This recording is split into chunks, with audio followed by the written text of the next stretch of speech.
One of the things that I didn't realize, and honestly until watching Celtic City, was in my mind, they were like this really dominant team that just destroyed everybody and they Mhm. blew everybody out. And then when Mhm. you go back and you realize how many close games they won, how many like triple overtime thrillers, and how it easily could have not been, 8 titles if a couple of things had True. gone differently. And that's what Joe Mazzulla talks about a lot today is about how to win a game, so many things have to go right. And the difference between a championship and a team that is disappointed is sometimes executing on like 4 plays, right? Which sometimes gets lost. Um, my observation watching that documentary was I actually saw some parallels between Joe and Red and like some of the things that Joe says. I feel like I didn't know where they came from, and I don't know for sure, but like it felt a little bit like there was some parallel.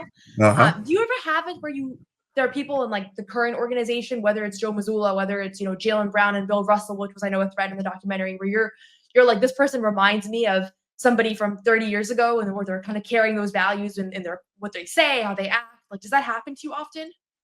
It does. And I'll give you a real good example. When I first started here, as I said, Dave Cowens in the 1970s. As a person and as a player, very, very polite, very gentleman, very businesslike off the court.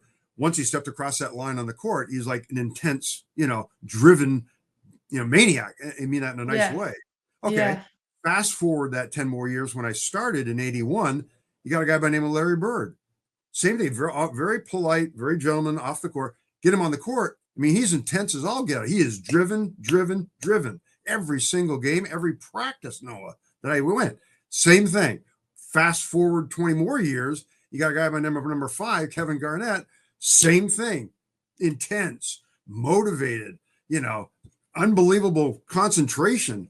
But yet off the court, great gentleman, great guy. He really is. So I mean, it's amazing the errors of different people that come Yeah. along. Brad Stevens is a lot like Red in some respects, and a little bit like Chris Ford when he was coaching. Every detail matters. Don't overlook the small things. Small things matter. And Brad always used to say that. He's right. I mean, you can't do everything precisely, but Right. but at least if you try to capture it and try to say, okay, at least I tried to solve it. You check that box. You may have come out successful or not, but at least you've attempted to do things and try to hit all those small details. Yep. What do you mean by every detail matters? Like, who you sign for the 15th roster spot, or even like smaller details than that, like how you.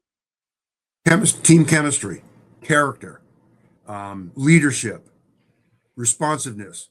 How's the person do in the community? Are they a good representative of the Celtics and the brand? Are they personable? Are they fair? Are they conscientious? Things like that are quality. Not only that, but also little things like, okay, the fundamentals of the game.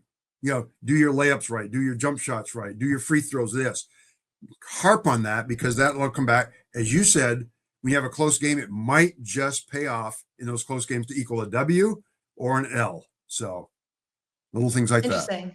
Yeah. Interesting. Are there you mentioned Kevin Garnett and Larry Mhm. Bird? Are there players from like the more recent era that remind you of certain guys from earlier on?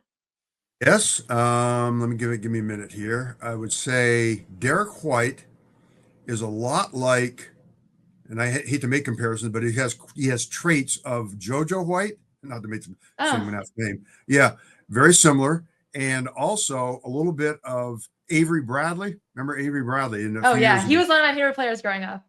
So Avery was quick hands, good defensive. He's a defensive-minded guard who became a very good offensive player. JoJo was a tremendous offensive player who became better defensively as he progressed. So Derek's a good example of it. I had one other one too that I was thinking of. Give me a minute here. It was